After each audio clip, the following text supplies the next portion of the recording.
Again, welcome. I'm delighted to introduce our speaker today, Tatiana Narush. Tatiana is recognized at People Solutions Center for fostering an open and collaborative environment where there is freedom for growth, individual development, and accountability for meeting responsibilities and goals. It is most important to Tatiana that her peers and clients can be their authentic selves around her. As a first-generation immigrant from Siberia, diversity and inclusion are incredibly personal topics to Tatiana. While she is a St. Louisan through and through, her heritage helps her see things from different perspectives. Diversity is also about origins and culture, not just race, sex, etc. Differences make life worth living. It would be boring if everyone was the same, she says. What you can do as a human being is open your ears and eyes to give everyone a fair shot. So I ask you now to mute yourselves and open your ears and eyes and learn from Tatiana today. Kathy, thank you so much for that lovely introduction. Welcome, everyone. We are all so thrilled to have you join us today for this presentation. Happy Pride Month, everyone. What a great, beautiful June we are having over here. Really excited to talk to you about this incredibly important topic. So I want to introduce myself to you all a little bit further. As Kathy said, diversity and inclusion are incredibly personal topics to me. This one is particularly personal because I do consider myself to be a member of the LGBTQIA+ community. I would like to come out to all of you to get this presentation started. I am a bisexual woman. My pronouns are she, her, and hers. And I would also like to acknowledge a part of my identity that I think sometimes can be a little bit challenging. I am a bisexual woman who is married to a man. We've been married for 9 years, together for about 18. But the fact that I am married to a man does not change my identity as a bisexual woman.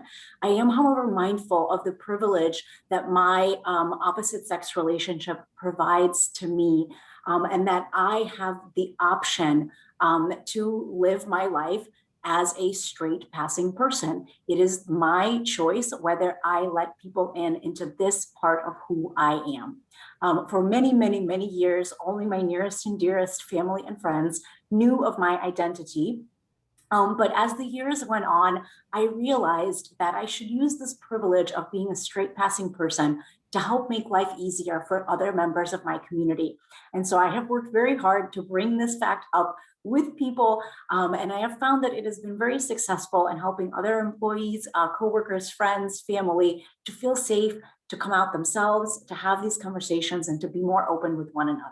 So thank you all for joining me and us today, and thank you for allowing me to tell you how I connect to this community and why these topics are incredibly meaningful and personal to me.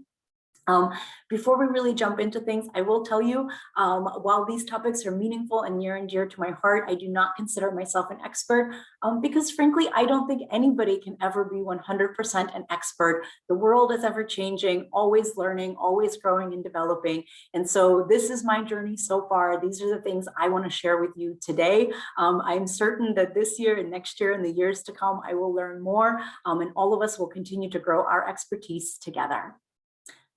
So without further ado, let's jump in. And we thought we would start us off with a poll so that we can get an idea of how familiar and comfortable everybody is with this particular topic. So the poll is completely anonymous. We will not know who is sending what response, but here it comes. Let's see. Poll should be on your screen. Tell us, how familiar are you with the general topic of Pride and Pride Month that we're discussing today? Our options are very familiar, somewhat familiar, not at all familiar. And don't worry, there is absolutely no judgment. We want to know where everybody is so that we can make sure to share the information with you in an appropriate manner. All right, it looks like we've got everyone. Thanks you all. Quick fingers over here in this audience. Fantastic. Let me share those results with you all. We've got a nice mix in the room. We've got some folks that are very familiar, some that are only somewhat, and some that are not at all. So I'm excited to have all of you in this diversity, even just in our perspective and what knowledge we're already coming armed to the table with. So this is great. Thank you. Let's see, let me close these polls out. So we wanted to start by telling you the story of Stonewall Inn. So this is the foundation and this is the origin story of Pride and Pride Month. The Stonewall Inn was a popular gay bar in Greenwich Village in Manhattan. This was a bar that lesbian, gay, and other members of the community frequented. There were many gay bars around New York City. This was one that was particularly popular. Folks from all kinds of different walks of life spent their time at this bar, hanging out with their friends, catching up, having a few drinks, blowing off some steam after work. On June 28, 1969, the day that set this history into motion, there was a police raid on the bar. This bar had been raided previously. Homosexuality was criminalized at the time, and police raided this bar periodically, and this bar and others. On this particular day, June 28th, 1969, the bar was raided by the police, but on that day, the patrons fought back. And they were soon joined by their neighbors throughout Greenwich Village. And the day, frankly, ended up getting very, very intense. There was a standoff throughout the course of the night with the police and the patrons of this bar. Lots of people were arrested, but people fought back for their rights to simply exist for who they are. They were gathering at this bar to be with friends and to be with people, and they felt that the police raid was unfair. The village residents, after this raid, organized into activist groups and concentrated on efforts to establish places for gay men and lesbian women to be open about their sexuality without fear of being arrested. So that's the original story, but it doesn't end there. 1969 was the initial event, but the following year, events were held in various cities across the country, particularly Chicago, Los Angeles, San Francisco, and of course, New York, to commemorate that first instance, to commemorate the events at the Stonewall Inn. Sometimes you'll hear the events referred to as a riot, sometimes an uprising, depending on who you're speaking to and who you're hearing this story from. I think uprising is becoming more of the popular term to describe what happened that night. That very first event to commemorate the activities that happened at Stonewall took place in 4 major cities across the country. In New York, the event was called the Christopher Street Liberation Day event. And I wanted to share with you all a line from the application that the advocacy group submitted to the city of New York in order to obtain the necessary permits for that very first event. Forgive me if I get a little emotional. Like I said, this is personal, and some of these words always seem to just make my voice quiver a little bit. So the words that they appealed to the city of New York with in order to get this event kicked off is, we propose that a demonstration be held annually on the last Saturday in June in New York City to commemorate the spontaneous demonstrations on Christopher Street, and that this demonstration be called the Christopher Street Liberation Day. No dress or age regulations shall be made for this event. So just to give you a bit of an idea of what the organizers of that very first Pride commemorating event had in their minds. They wanted it to be inclusive. They wanted it to be fun. They wanted there to be few rules so that people could come as they are and really express themselves fully. The event included adults, kids, and really turned into a huge big party and eventually grew into what we know today as Pride. I also want to tell you a little bit about a particular activist, Brenda Howard. Brenda has become known as the mother of Pride for her work commemorating, for her work coordinating this march. Everyone that was involved in that very first Christopher Street Liberation Day activity and event, everyone has credited Brenda for being the person that did so much of the coordinating work, without whom this parade this event would not have been possible.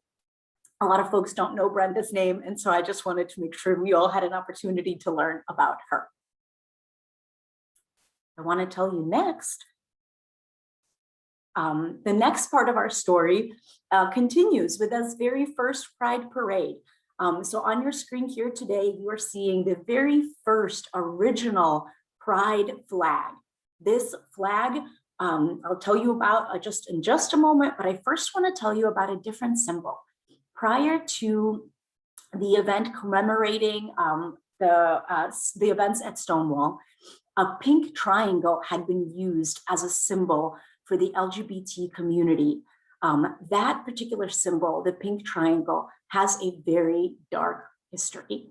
It was actually the symbol that was used by the Nazi regime to identify and stigmatize men who they deemed were heterosexual, who may have been homosexual, excuse me, and eventually to send folks to concentration camps. So that symbol had been reclaimed by the community, but around the events of Stonewall, around the events of the first Pride Parade, the community decided there was an effort to distance from this really awful history. And rather than relying on a Nazi tool of oppression, the community sought a new and inspiring symbol. In comes Gilbert Baker. Gilbert Baker is the creator of the original Pride flag.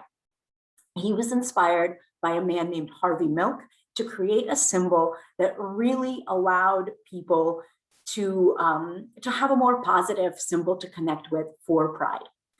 There are so many lovely things that I could tell you about this original Pride flag. Allow me to share a couple of particularly lovely elements of this flag.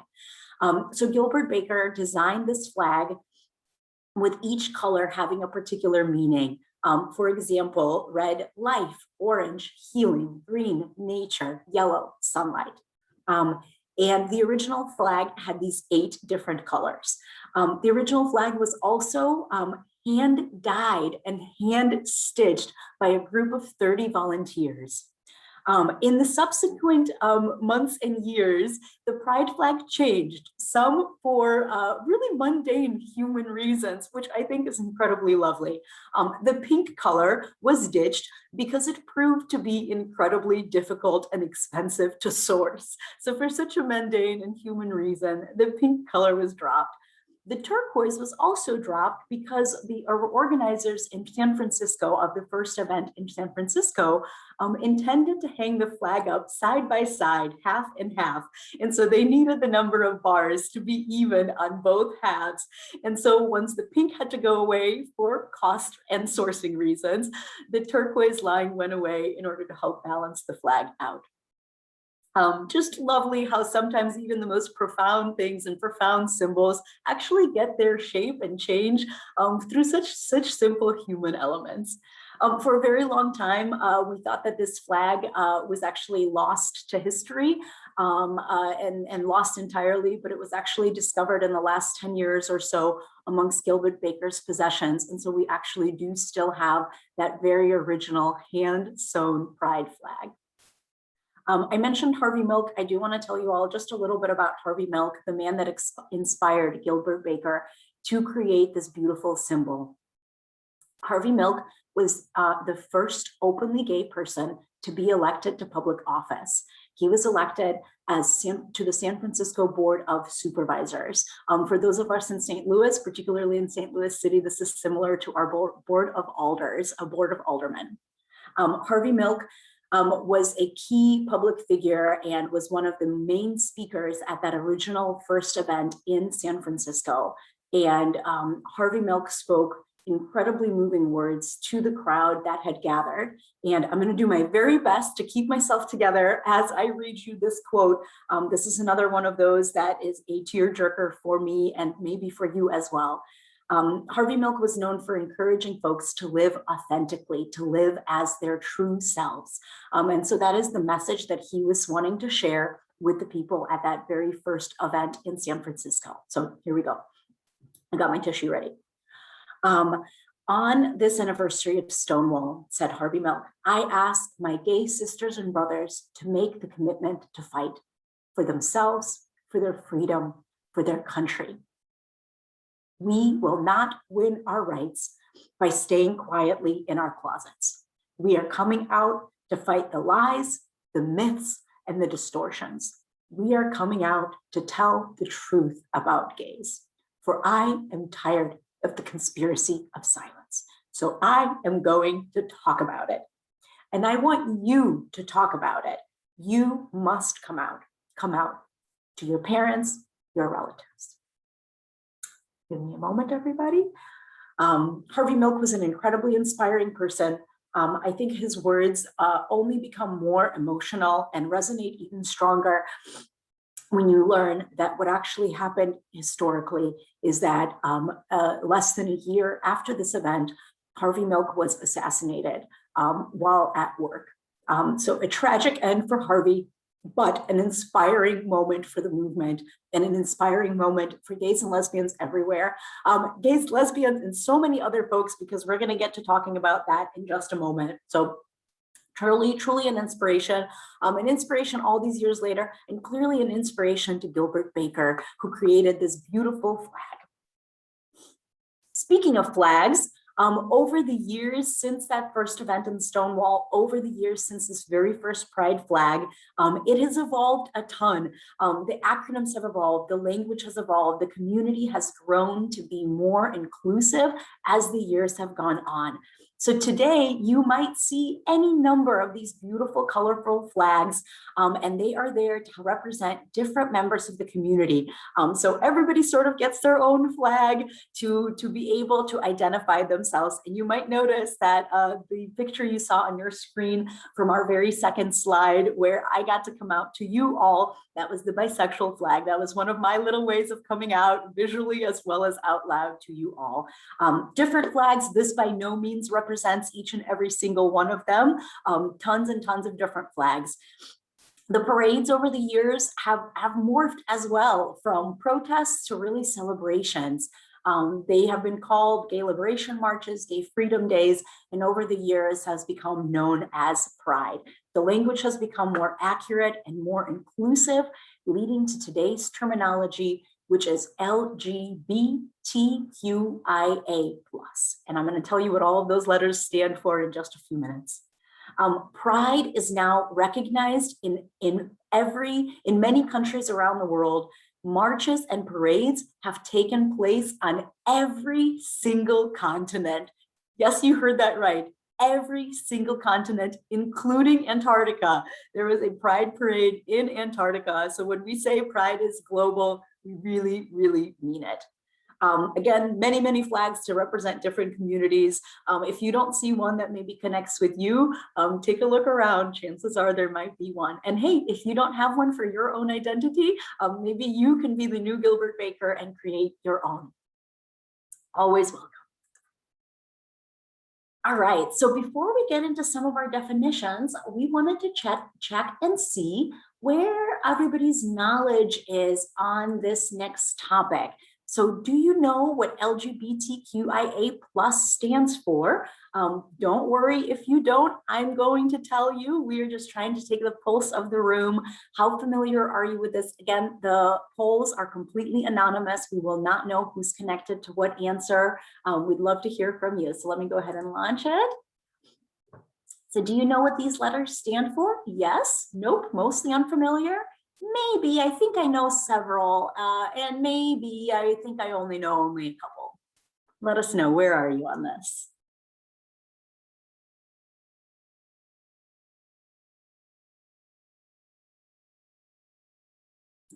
So,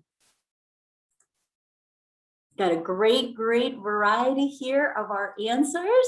I'm excited to see that there is not a single no. That's lovely. That means everybody knows at least one or two of these letters. Let me tell you a little bit more about these next. So the first couple, I think, are the ones that more people are likely familiar with. So lesbian, the L is for lesbian. That refers to female identified persons who are attracted romantically, physically, emotionally to other female identified people. Gay The G is for gay. It stands for a male identified person who is attracted romantically, physically, or emotionally to other male identified persons. Bisexual, B, that's me right there. Individuals who are attracted to both men and women romantically, physically, and emotionally. The easy letters, let's get into the other ones that you may be a little bit less familiar with. The T in the acronym stands for transgender. Transgender refers to individuals whose biological sex is different than the gender with which they identify. Sometimes the term born in the wrong body is used. However, that is not necessarily the language that everyone in this community prefers, but the term transgender does cover the blanket group in terms of folks who don't align with their biological sex. The Q is a little bit more challenging. So there is a little star on the slide. I'm going to tell you what it stands for, and then I'll tell you a little bit about why this particular word is a little bit challenging.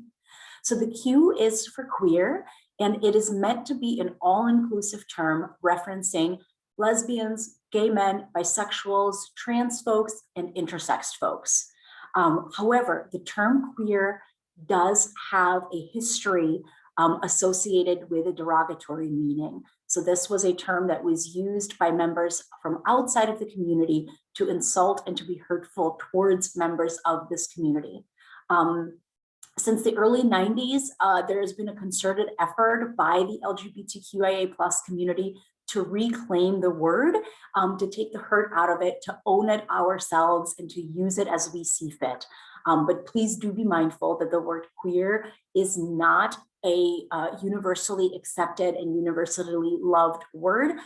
There is a little bit of an age divide on this particular word, where younger members of the community are more likely to be comfortable and happy with the word queer. But there is a lot of variety. Age is not the only deciding factor in this, but just please be aware that Q for queer has a little bit of controversy behind it for the community itself.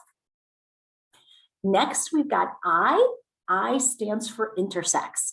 Intersex are people whose sexual and physical characteristics do not line up with the binary norm. I think a lot of us grow up thinking that the human experience is binary, male or female.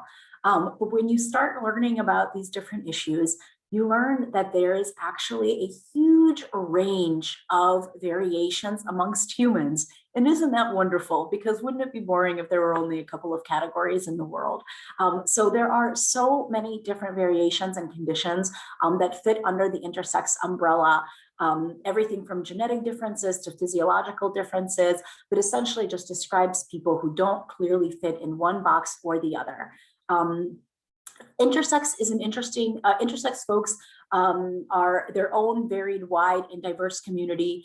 To give you a little bit of an idea of how many folks this might be, it's actually a fairly small percentage of the human population on the planet as a whole. We're only talking about, I believe, 1.7%. I did the math on this behind the scenes, and we're talking about 700 million folks. So while the percentages might seem really, really small, the number of actual real human beings walking around on this beautiful planet of ours is actually quite high. And so they are a very important part of the community to always keep in mind as we have these conversations and this dialogue. So I wanted to make sure that we had an opportunity to talk a little bit more about this. The A stands for asexual.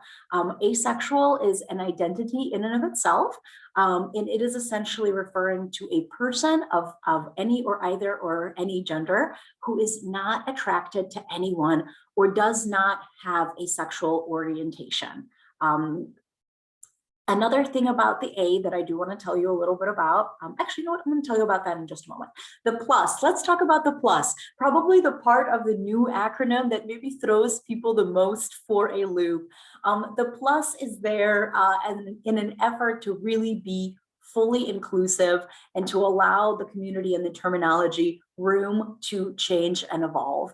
As we know, the progress that has been made since the 80s has been tremendous, but we know that there is more progress to come. There are more changes still coming, more new discoveries, more people finding themselves and finding a way to live their authentic truths.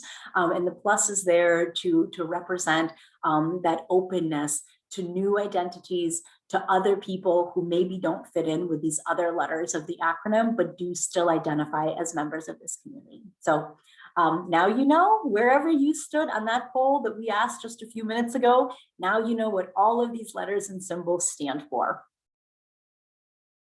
Can be a bit of a mouthful, but once you practice and get in the habit of saying LGBTQIA+, it rolls off the tongue just lovely.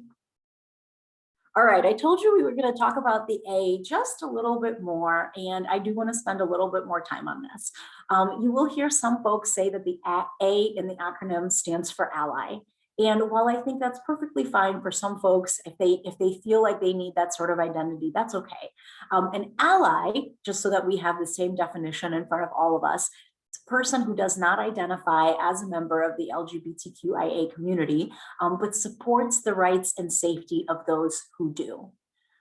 There are many members of the community that will tell you that well, first of all, allies are always welcome. And by the way, if you're wondering who might be an ally, I think you all are today. Taking a step like this, coming to a presentation, choosing to learn a little bit more, getting vulnerable by answering our polling questions. So congratulations, you're an ally. We're thrilled to have you. But being an ally isn't an orientation. People are not typically marginalized for their choice to be allies. And frankly, true allyship doesn't need a spotlight. So the A, according to most members of the community, stands for asexual, but we're thrilled to have allies on board. We could not make the progress without our allies who don't identify as members of the community. And we are welcoming and thrilled to have you aboard. Just wanted to kind of clarify that terminology just a little bit. Okay, speaking of terminology, we're going to stay a little bit more on this subject. I wanted to introduce you to a great friend of mine and a friend of everybody who does these kinds of trainings, the genderbread person. The genderbread person, created by author and illustrator Sam Killerman. Sam created this lovely little genderbread person to help people wrap their minds around the different components of the LGBTQIA identity and all the different parts that it represents. So we'll start We'll start at the bottom. So we'll start with sex. So sex refers to the anatomical sex, often referred to as biological or physical sex, composed of things like genitals, chromosomes, hormones, secondary sex characteristics, and other things. It is a continuum. As I told you, intersex folks do exist. So that does mean that these things are not binary, not even in the topic of biological sex. One thing that is certain is that sex does not always equal gender. Speaking of gender, gender is next. Gender is your identity. So now we're going from the bottom of the genderbread person all the way up to the top. This is their little brain. This is their psychological sense of self. This is who you are, who I am in our own heads, who we know ourselves to be based on how much we align or maybe don't align with our own understanding of gender. There are so many different ways that people identify. Some people clearly feel themselves to be of the same gender identity as their biological sex.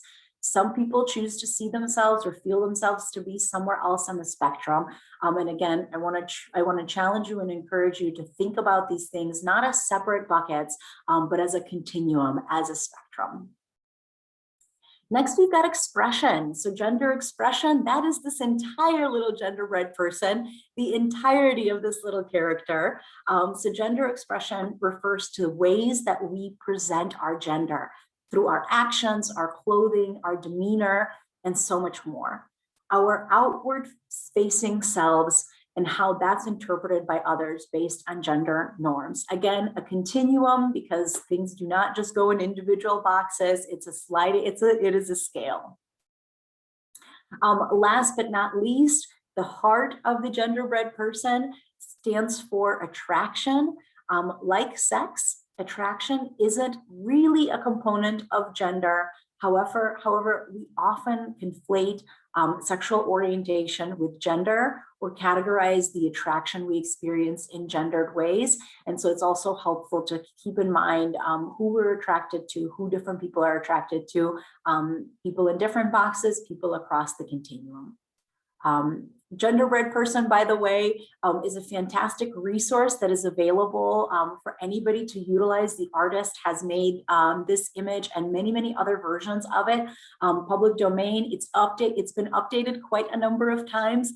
The idea of this continuous and this scale and people being able to be at different stages of this scale was a recent iteration. What you're seeing in front of you today is Genderbread Person version 3.3. More to come, certainly in the future. Thanks for meeting my friend. All right, let's do another poll. What do y'all think? So now that we have some language and some foundation in common, I wanted us to shift gears and talk a little bit about pronouns. You may have noticed this, so we'd love to know. Have you noticed pronouns in people's signatures, maybe on their emails at work, maybe on their social media profiles, maybe in their Zoom profiles on their presentations? Holy moly.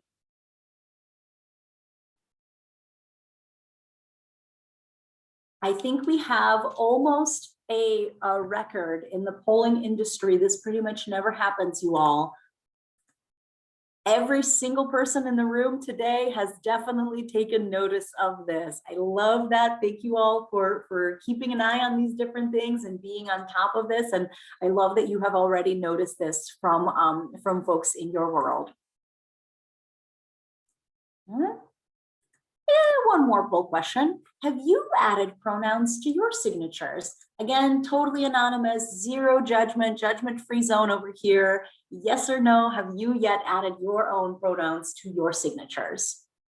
Oh, and I should probably launch that.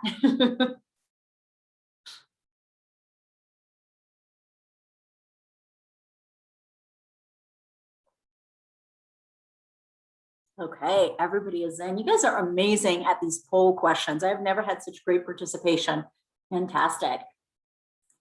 All right, so we've got an interesting split here. Everybody has heard of it, but most people have not added their pronouns to their signatures. I totally relate to this. I will tell you, I was aware of people adding pronouns to their signatures for some time before I went and took that step myself. But let me tell you a little bit more about why I want to encourage you. We want to encourage you to consider updating your signatures, your social media profiles with your preferred pronouns. So the question I think on the table is, I'm not trans. Why pronouns? Why should I be thinking about pronouns? And here's why. People often make assumptions about the gender of a person based on their name or appearance. But those assumptions aren't always correct. And in creating an inclusive environment respectful of all gender identities, we are letting you know how you can refer to our staff members without you having to make assumptions. So by choosing to share our pronouns, we are creating a space for people that maybe don't identify the same way as they present or don't identify the same way as they might appear to other people. We are creating a safe space and normalizing the idea of pronouns and making it easier for folks that are trans, that do use different pronouns. It makes it safer and easier for them to choose to do the same. Using a person's correct pronouns is a really simple and easy way to show your respect, to help create safety and acceptance for trans folks in our lives. It shows that you care. And we know you do because you've already taken the steps to, like the one today, by joining us for this presentation. Using the wrong pronouns can feel invalidating, dehumanizing, and can really alienate the person who is being misgendered. And I think all of us can agree, wherever we stand on these different topics, whether we ourselves are members of the community or not, I don't want to invalidate or dehumanize anybody that I meet. I don't want to alienate anybody in my world. And so I have made the step to add pronouns to my signatures to help make it a safer space for other folks to follow. I hope this is one of the steps that you'll consider doing after this conversation today. So we've talked a lot about some really great, some interesting history, some fascinating stories, but I wanted to talk about a challenging part of the topic. What is the hardest thing about being a member of this community? We asked folks that are members of this community, and this is just a small sample of some of the answers that we received in response to this question. Having to explain yourself all the time. It's exhausting. Isolation from family and friends who aren't supportive. I think we can all see how hurtful and painful that would be. Worrying about losing everything if my partner dies and their non-supportive family takes over. A very real concern that is still a concern even in 2021 for a lot of folks in the community. The community is not perfect. LGBTQIA+ folks are not perfect. We are not a monolith. There are challenges still with the community itself. And one thing that comes up sometimes from folks like myself that identify as bi is feeling pressure to choose a side. Sometimes bisexual folks report that they don't feel necessarily like they belong in either community because they're not really straight and they're not really LGBTQIA+, but we are, and we're here, and we're members of this community. Watching progress be undone. We've made a lot of progress as a country, but as a world, we have made progress and undone progress. If you start looking at history of the community throughout history, as far back as ancient times, there's examples, and as far forward as modern times. A little known fact, Berlin pre-World War II had an incredibly thriving LGBT community, and a lot of the work, a lot of the memories, a lot of the stories of that community were erased by the horrors perpetrated by the Nazis during World War II. And I often think about how much farther we could be as a world if those stories, if that history hadn't been lost. Another item that came up from LGBTQIA+ folks is protecting our kids, having to evaluate everything from dentists to hairdressers and having to wonder, will they make my child feel bad? And then another example is erasure of LGBTQIA+ history. So watching that progress being undone and knowing that a lot of the history has been lost and can never be fully regained, and recognizing just how much is lost because of that.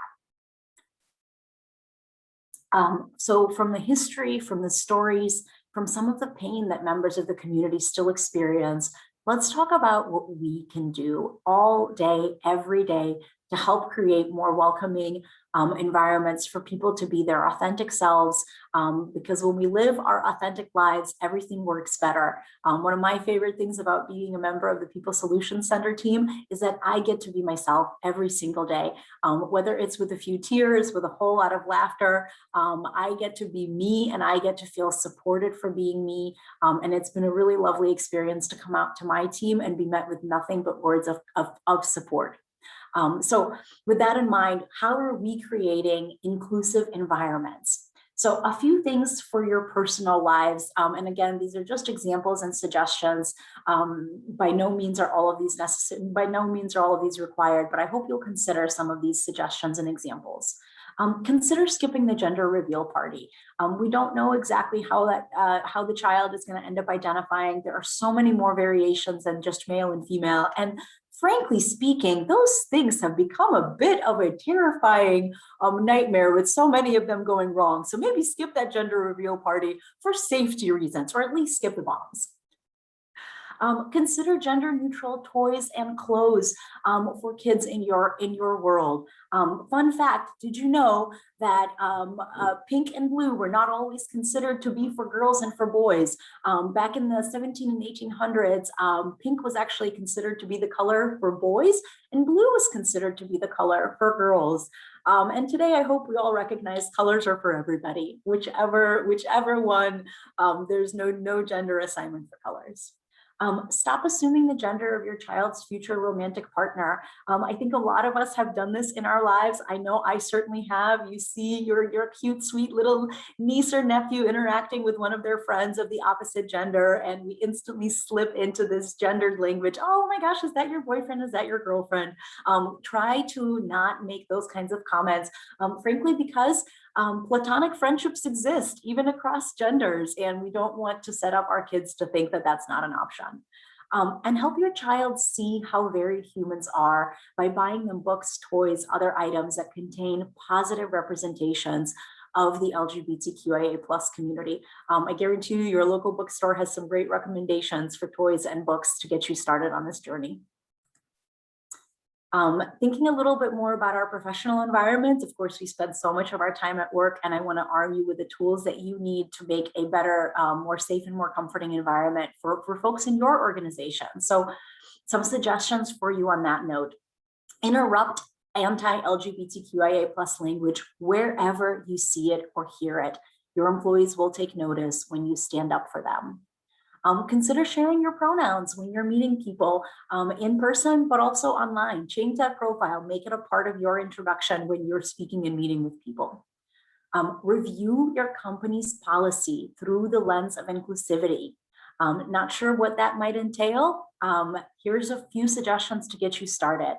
Do your orientations include information about your inclusive policies? Do you offer insurance to domestic partners?